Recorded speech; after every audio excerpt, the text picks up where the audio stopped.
Salut tout le monde, voilà un certain temps qu'il fallait que je fasse cette vidéo, car j'ai plein de choses à vous dire, donc ça va être dense, décousu parfois, mais toujours rempli d'amour.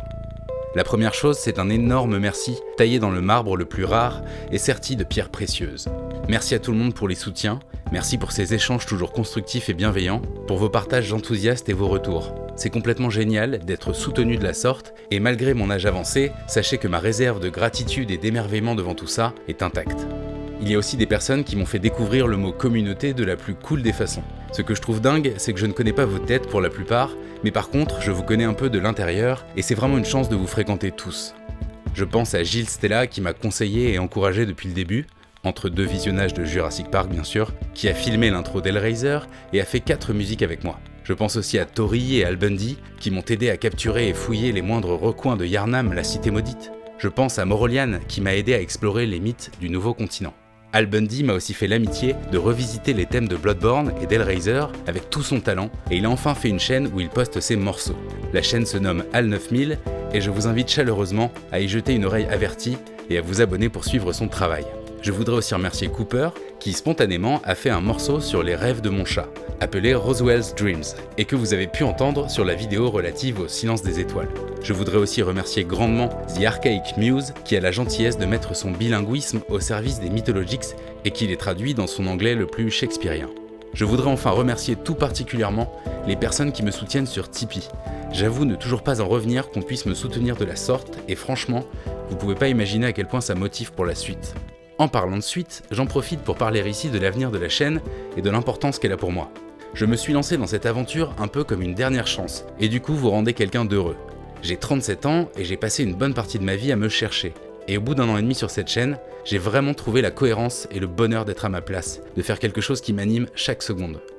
Alors je vais peut-être me planter, mais sachez que mon objectif est d'arrêter mon travail actuel dès que je le pourrai, et d'organiser ma vie pour ne plus faire que ça. C'est dans ce cadre que le Tipeee et votre soutien global sont certaines des choses qui me font y croire.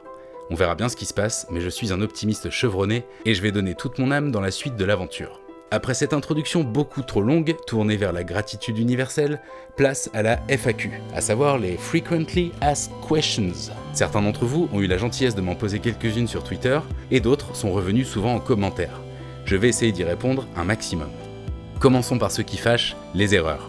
Malgré toute ma bonne volonté et ma tentative globale d'être exact, j'ai quand même laissé passer un certain nombre de bêtises. Et grâce à vos commentaires éclairés, j'ai pu voir et comprendre les erreurs commises. Dans Berserk, le jeune Guts ne se venge pas de Gambino, mais il se défend simplement. Quant à Mosgouz l'inquisiteur, ce n'est pas un apôtre à proprement parler. Les aliens de la planète sauvage n'ourdissent pas de plans néfastes non plus. Et surtout, dans le cri de Munch, ce n'est pas le personnage qu'on voit à l'image qui crie, mais quelqu'un situé hors champ. La figure réagit simplement aux cris que nous ne voyons pas.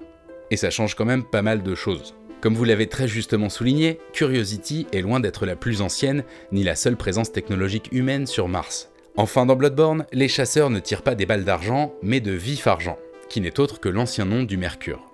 J'oublie sans doute quelques erratums, mais merci à tous pour vos précisions. Ensuite, on m'a souvent demandé d'où venait le nom de la chaîne. Je ne peux réprimer un léger sourire à la vue des petits Y avec accent quand ils apparaissent en commentaire. Du coup, je profite de cette vidéo pour évoquer les origines de ce nom bizarre. Avant de lancer la chaîne, je cherchais depuis un certain temps un nom qui ne soit pas trop restrictif, qui soit en rapport avec le ciné, avec l'art, avec l'horreur et les vertiges artistiques. Mais tout ce que je trouvais était trop limitatif. Il fallait un nom qui puisse accueillir les vastes thématiques dont je voulais parler, et qui puisse rendre justice à leur diversité. Et sous la douche, comme souvent, j'ai eu une idée. Trouver un nom qui soit en rapport avec l'infini. Et au tout début, j'étais même chaud pour appeler la chaîne comme ça. Le symbole infini. Juste un logo et pas de nom. J'adorais l'idée de se cacher derrière un visuel et que les gens aient à me trouver par ce biais. Sauf que bon, pour se faire connaître, ça n'allait pas simplifier les choses, et surtout ça faisait un petit peu Prince et son love symbol. Il n'empêche qu'en cherchant comment faire ce fameux symbole infini sur un clavier, je suis tombé sur les raccourcis mathématiques. Et comme vous l'avez deviné, Alt 236 était le raccourci clavier pour obtenir ce symbole. Sauf que je ne sais pas ce qui s'est passé, mais désormais ce raccourci semble mener à ça. Dommage ? Sans doute, mais personnellement je trouve ça plus cool. Cela rajoute du mystère et ça m'amuse de voir des gens qui sont sur la bonne piste du raccourci clavier me balancer ce petit Y tout mignon. En ce qui concerne la musique maintenant, vous avez été nombreux à me demander qui les faisait, et pour la plupart ce sont donc des compositions personnelles. Aux miennes s'ajoutent celles faites avec Gilles, les thèmes revisités par Al 9000 et le morceau de Cooper. Certaines sont sur la playlist Soundtracks de la chaîne, mais les plus récentes n'y sont pas car justement, on est en train de les retravailler avec Al. Il ajoute sa créativité et sa technique à mes pistes souvent courtes et mal mixées. On essaye de vous faire un album digne de ce nom, même si ça prend du temps et qu'on est en train de réfléchir à la meilleure façon de les diffuser. Nous ne sommes pas dans la même partie de la France et donc nous sommes obligés de faire avec. Pour l'instant, la BO totale actuelle est réservée à ceux qui me soutiennent sur Tipeee. Mais voilà, l'affaire est en cours et on a super hâte de vous faire écouter tout ça. En tout cas, encore merci pour vos retours sur ces musiques, je pensais pas qu'elles pourraient toucher des gens. J'ai même eu des petits messages de personnes qui m'ont dit réviser leur partiel ou conduire sur les routes avec. Et tout cela m'a comblé de joie. La musique est tellement cool quand elle devient la bande-son de nos vies. Pour répondre à une question qui m'a souvent été posée, je composais jusqu'à maintenant sur Logic Pro, qui est un logiciel Mac. Et maintenant que je suis de retour dans le monde merveilleux du PC, j'essaye de me débattre avec de nouvelles solutions. Je possède un clavier MIDI assez simple, mais qui est suffisant, et pour ce qui est du processus de composition, il est souvent difficile. On va dire que pour un morceau gardé, il y a environ 8-9 morceaux qui sont abandonnés. Par contre, quand j'arrive à trouver une mélodie qui m'accroche, c'est un des plaisirs les plus grands de l'univers. Passer des heures à trouver le troisième accord qui va surprendre après les deux premiers est une de mes quêtes personnelles mystiques. Après, mon défaut, c'est que j'ai du mal à faire des morceaux de plus d'1 minute 30 et que je ne sais ni lire ni écrire la musique et que je suis nul en technique de MAO, ce qui malheureusement me limite quelque peu. Donc ce que vous entendez est le fruit d'un bricolage fragile et souvent frustrant, mais fait avec le cœur. On m'a demandé aussi si j'allais faire de nouveaux morceaux et la réponse est oui, évidemment. Même s'il y a généralement une nouvelle track par vidéo, ce sont souvent les mêmes qui reviennent, j'en conviens. Ayant changé de logiciel, je suis encore en train d'apprendre FL Studio et je suis pressé de savoir m'en servir pour recomposer à nouveau. On m'a aussi demandé mes influences musicales.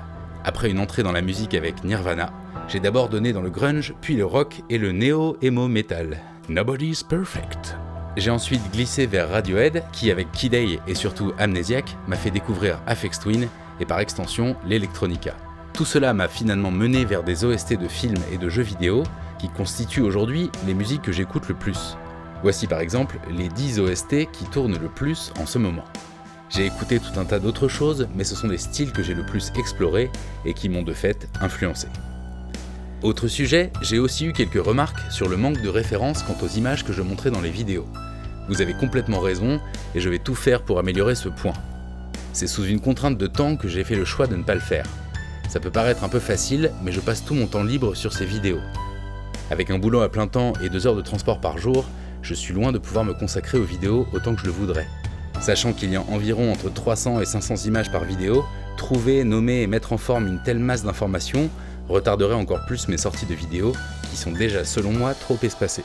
Mais cette excuse n'est pas valable et je vais tenter à l'avenir de mettre en description le maximum d'infos sur les œuvres convoquées. On m'a aussi demandé plusieurs fois mon parcours d'études. Alors c'est un petit peu le bordel, car j'ai commencé par une licence de droit. Ayant fait ces études plus pour faire quelque chose que par véritable intérêt, j'ai arrêté pour changer d'orientation. Vers 25 ans, j'ai passé le concours des Beaux-Arts de Paris, d'où je suis sorti diplômé en 2009. Donc c'est finalement aux Beaux-Arts que j'ai pu explorer toutes ces questions créatives et que j'y ai trouvé ma passion.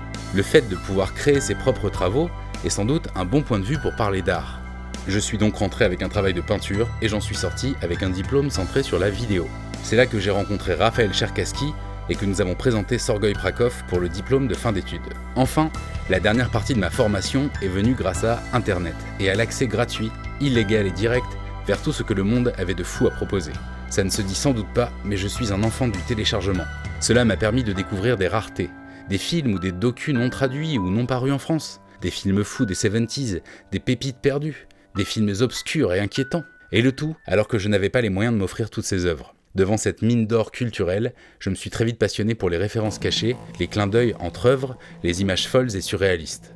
J'avoue dormir le moins possible et je suis souvent scotché devant quelque chose à regarder. Ainsi, avec les années, j'ai pu emmagasiner beaucoup de références géniales qui ont nourri tout ce joyeux bordel. Une autre question portait sur les œuvres qui sont présentées dans les vidéos et sur le déclic qui m'avait fait basculer dans ce genre de sensibilité assez dark. En gros, pourquoi tant de ténèbres ? Mes parents sont tout ce qu'il y a de plus sage et n'ont jamais vu un film d'horreur. Pas de grands frères fans de hard rock ou de jeux de rôle pour m'introduire à toutes ces choses. La seule influence familiale que j'identifie, c'est le jour où ma mère m'a traîné contre mon gré à une exposition sur Jérôme Bosch. Je me souviens ce jour-là avoir été magnifiquement traumatisé par ce que je venais de voir. Contempler de tels monstres dans une peinture classique, découvrir par ce biais le surréalisme et l'horreur, fut une expérience qui résonne encore aujourd'hui en moi. Dans un style moins éternel mais tout aussi cool, les Kratos de Art Spiegelman et Téléchat de Roland Topor m'ont marqué au fer rouge quand je les ai découverts vers 6-7 ans. Je me souviens des polémiques stupides par lesquelles les associations moralistes ont tenté d'interdire les Kratos. Eh bien leurs craintes étaient fondées. Cela a fait de moi une personne complètement déviante dans ses goûts et j'en suis particulièrement heureux. Quant à Téléchat, Leguman hante encore parfois mes nuits. Surtout cette petite réverbe.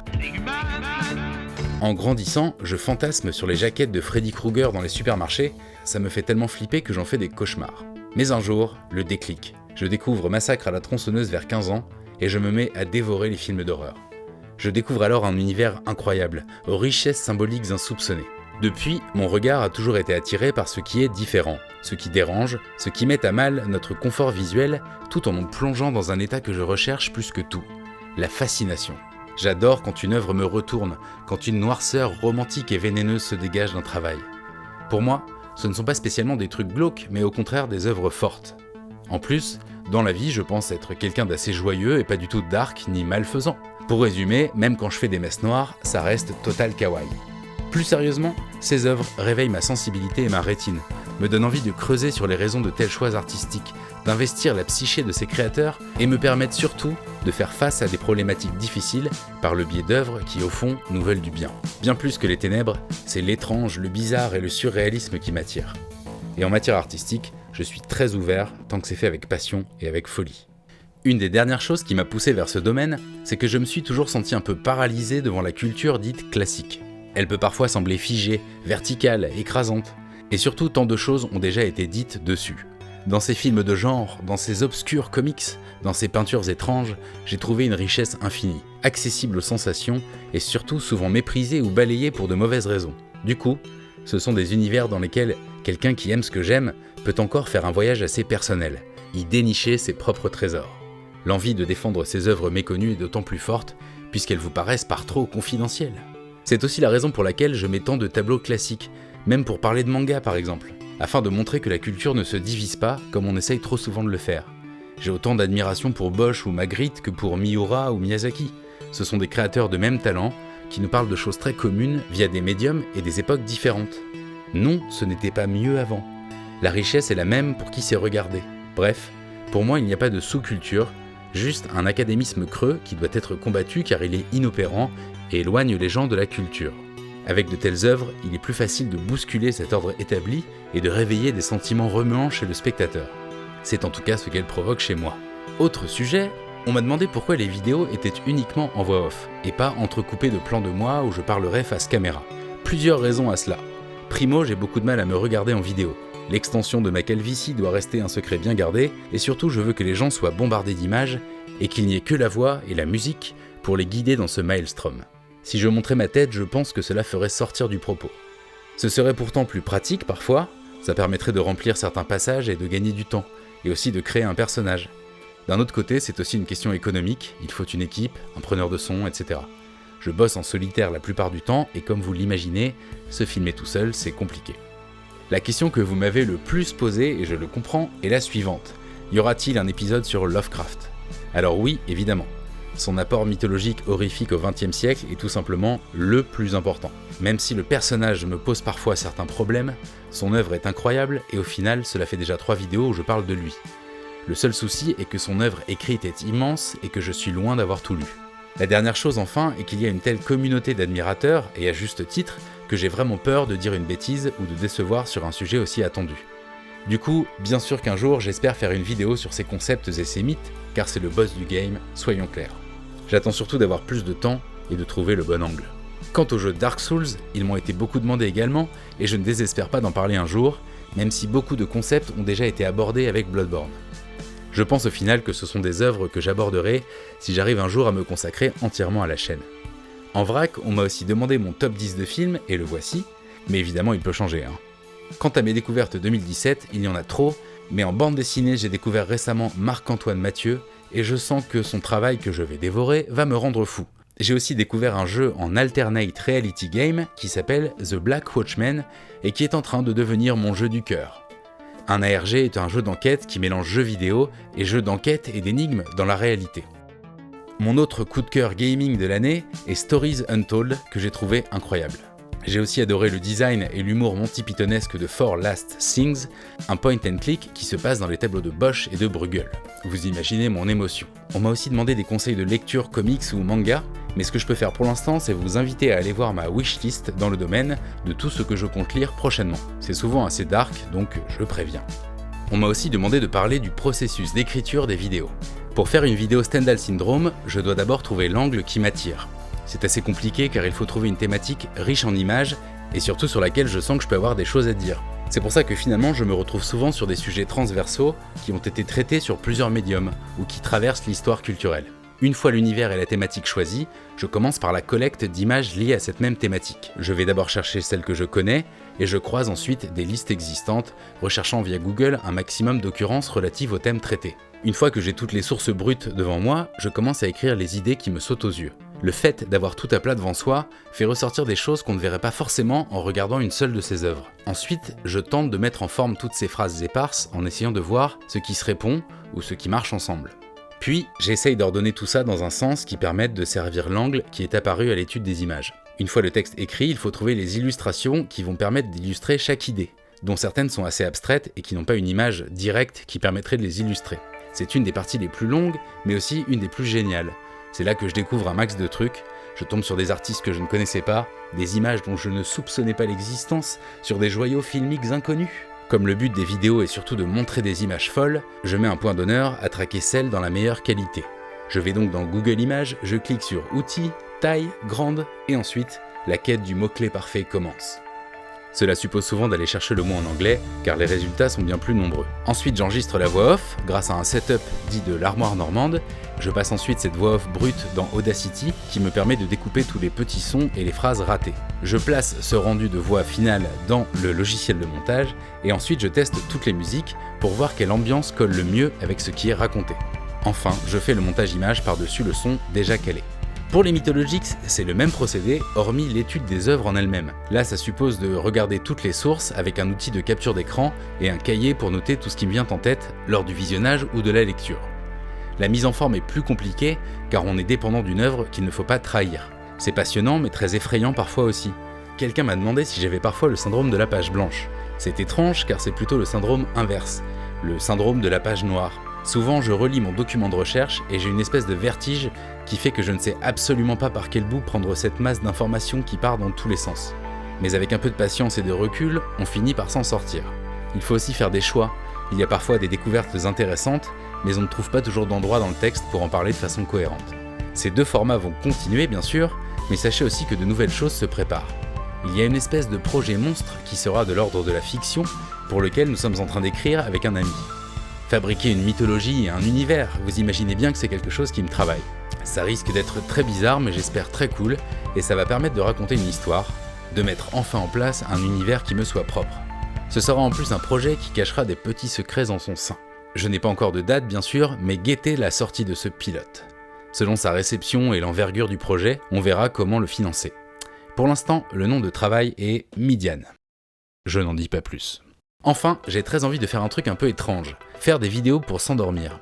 Rassurez-vous, ce n'est pas du tout de l'ASMR que j'ai en tête, mais plutôt des espèces de petites pièces audio qu'on pourrait écouter sans regarder d'image. Moi-même, depuis 20 ans, je suis incapable de m'endormir sans avoir du son dans les oreilles, et j'ai envie de trouver quelque chose de chouette que vous pourriez écouter avant de sombrer dans les bras de Morphée. On verra quelle forme cela prendra, mais je planche dessus. Enfin, dernière chose, cette année je vais continuer des streams épisodiques autour de jeux étranges qui auront lieu principalement le mardi soir. C'est un soir peu sollicité et où tout le monde est chez soi, et c'est surtout le seul soir où je suis sûr d'être libre de façon régulière.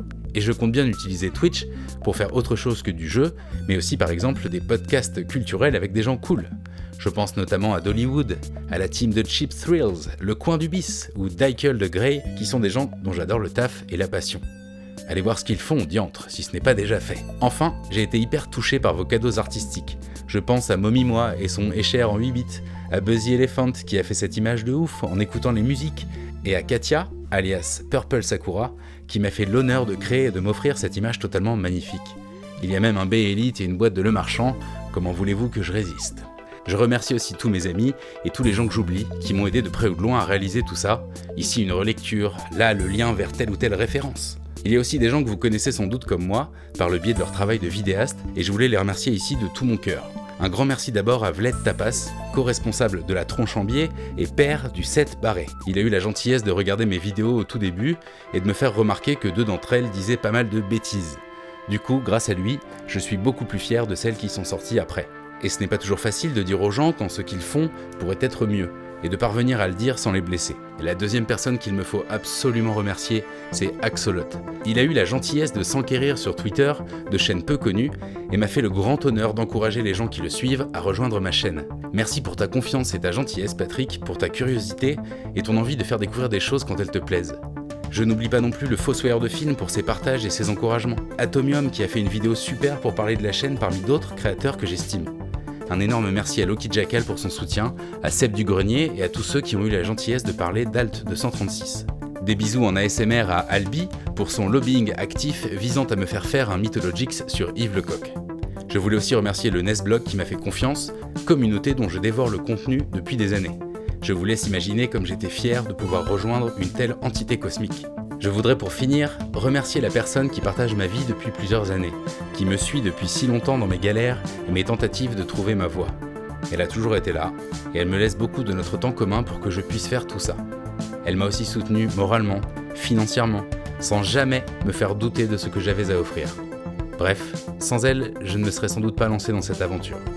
Donc voilà, il fallait que je lui rende hommage devant tout le monde. On arrive à la fin de cette vidéo un peu foutraque, mais comme prévu pleine d'amour. Merci encore à vous tous qui partagez avec moi ce vaisseau spatial, et dites-vous bien que le voyage ne fait que commencer. Prochaine étape, l'hyperespace. Bisous.